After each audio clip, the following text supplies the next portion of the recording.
Agent आहेत ते सुद्धा काढले जातील असं सुद्धा बोललं गेलं. नेमकी माहिती बुलढाण्याच्या तलाठी आणि जिल्हाधिकाऱ्यांची. नाही, मला एका चॅनलवर बातमी सुरू होती, बुलढाण्याच्या तलाठीने काहीतरी आपल्या महिला भगिनींच्या बरोबर अरेरावी केली, त्यांची गैरसोय केली. तर मी कलेक्टरला तात्काळ फोन केला आणि तो विषय तात्काळ त्याच्यावर कार्यवाही करण्याच्या सूचना दिलेल्या आहेत मी. आणि कलेक्टरने मला परत फोन केला की ते प्रकरण त्यांनी हे करून त्या ठिकाणी जमलेल्या महिला भगिनींना कुठली गैरसोय होणार नाही याची काळजी खबरदारी घेतली.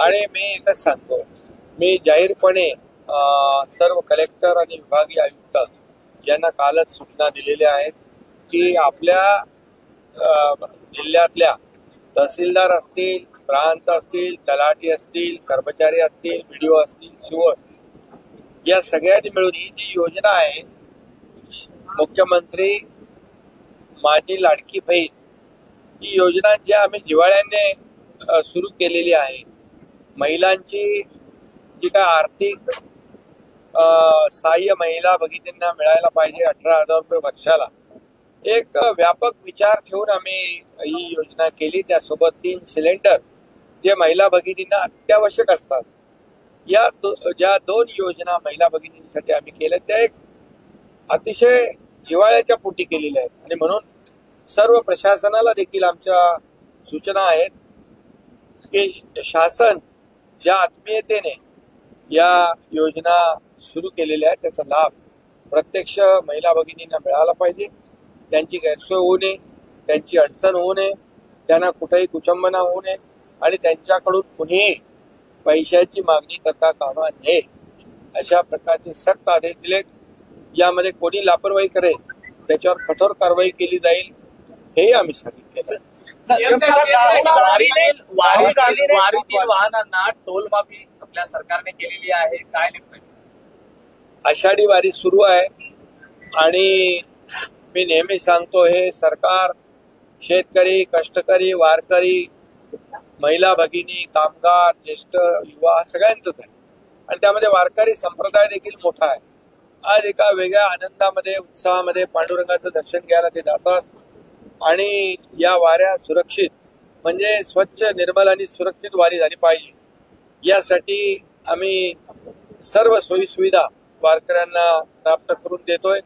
पहिल्यांदाच या ठिकाणी प्रत्येक दिंडीला 20,000 रुपये देण्याचा निर्णय सरकारने घेतलाय, आपल्याला माहित आहे.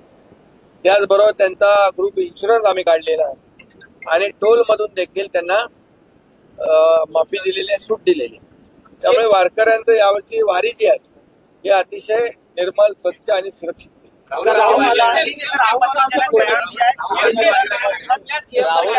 आदेश दिला आहे की जे काही तलाठी आहेत, कर्मचारी आहेत, त्यांनी जनतेशी सौजन्याने वागावं, अन्यथा कारवाई केली जाईल, असं काही मुख्यमंत्री कार्यालयाचा आदेश दिला? हो, बिलकुल. मुख्यमंत्री कार्यालयातून तशा सूचना, निर्देश सर्व जिल्हाधिकाऱ्यांना, सर्व जिल्ह्याला महाराष्ट्रामध्ये आम्ही काढलेला आहे. कुठल्याही परिस्थितीमध्ये महिला भगिनींची अडचण गैरसोय होऊ नये. वारीमध्ये यावेळी राहुल गांधी देखील चालणार आहेत. याच हिंदू धर्माविषयी त्यांनी काल वक्तव्य केलं होतं, कसं पाहता त्याकडे? खरं म्हणजे विशिष्ट लोकांना खुश करण्यासाठी राहुल गांधी यांनी जे तमाम हिंदूंचा अपमान केलेला आहे, हिंदू हिंसक आहेत म्हणून असं म्हटलेलं आहे. खरं म्हणजे हिंदू हा सहिष्णू आहे, संयमी आहे आणि कुठल्याही विचाराचा, कुठल्याही पक्षाचा हिंदू राज्यामध्ये नाही, देशामध्ये राहणारा या राहुल गांधींना कधी माफ करणार नाही. कारण तो संयमी, सहिष्णू जरूर आहे, परंतु जेव्हा त्याचा अपमान जो कोणी करेल त्या अपमानाचा सडेतोड बदला आणि उत्तर योग्य वेळी हिंदू समाज या जे आरोप करतायत त्यांना नक्की देईल असा मला विश्वास है।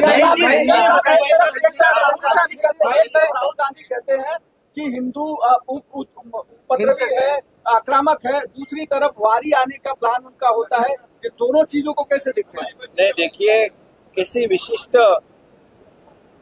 वर्ग को, लोगों को खुश करने के लिए ये राहुल गांधी जी ने जो बयान दिया है हिंदू हिंसक है, ये बहुत ही चिंताजनक है, निंदनीय है और मैं उसका निषेध करता हूँ।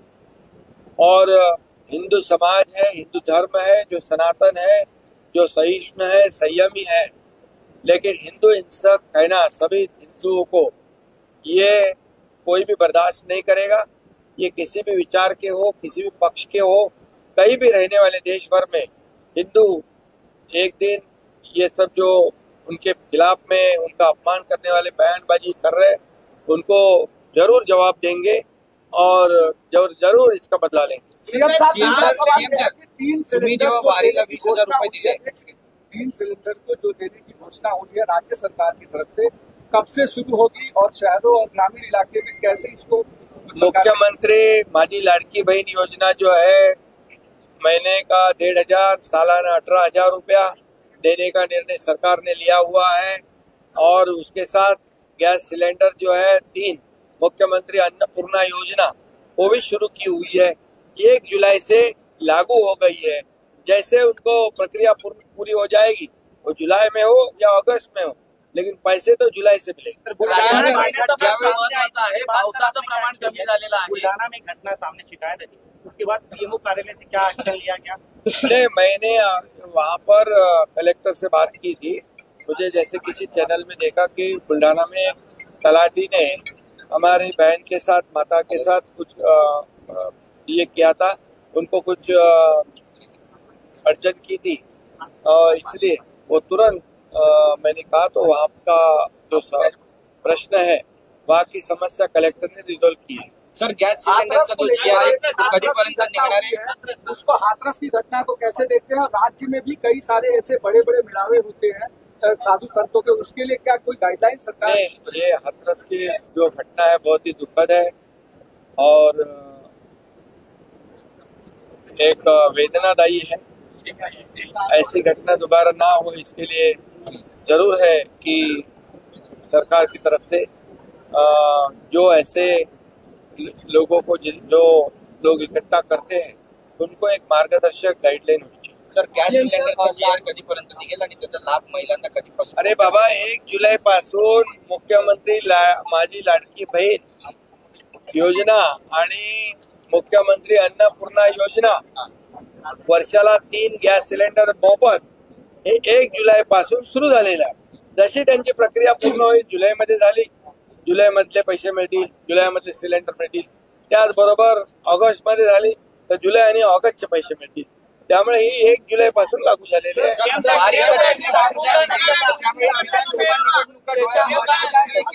अशी टीका तुमच्यावर झाली। आता राहुल गांधी 20,000 रुपये तुम्ही दिले, वारीसाठी अनुदान दिलं, त्यावेळी विधानसभा निवडणूक डोळ्यासमोर ठेवून तुम्ही हे केलं असा आरोप तुमच्यावर झाला। अरे आता राहुल बाबा, गांधी सांगतात वारीत काय म्हणाल? वारी आताच आहे ना, आषाढी वारी, आषाढी वारी आहे। नाही, पण हे सुद्धा अरे बाबा, आता त्यांना नवीन मित्र मिळाले, त्यामुळे त्यांना हे वारकरी जे आहे हे दुश्मन वाटू लागले, म्हणजे आम्ही द्यायला लागलोय, त्यांच्या पोटात दुखायला लागलंय, त्यांनी तर कधी दिले नाहीत। वारकरी खुश आहेत, वारकरी समाधानी आहेत, याचा आनंद आम्हाला आहे। विरोधी पक्ष काय बोलतो त्याच्याकडे आम्ही लक्ष देत नाही, आम्ही त्यांच्या आरोपाकडे लक्ष देत नाही, कारण त्यांना हे अनपेक्षित आहे। त्यांना वाटलं नव्हतं की एवढं कसं देणार, एवढं कसं मिळणार, याची आता चिंता करत येतात, त्यांची शोध मोहीम सुरू आहे। पण मी आपल्याला सांगतो, या आम्ही ज्या योजना जाहीर केल्यात त्या योजनांची सर्व तरतूद आम्ही केलेली आहे। सर्व योजना, ज्या मुख्यमंत्री लाडकी बहीण योजना, मुख्यमंत्री अन्नपूर्णा योजना, मुख्यमंत्री युवा कार्य प्रशिक्षण योजना, मुख्यमंत्री कृषी पंप योजना, या सर्व योजना आणि मुलींना मोफत शिक्षण देण्याचा निर्णय, ह्या सर्व योजना ज्या आहेत याच्यासाठी पूर्णपणे आर्थिक तरतूद आहे। त्यामुळे विरोधकांनी चिंता करू नये, आम्ही त्यांच्या खात्यामध्ये डायरेक्ट डीबीटीने पैसे देणार।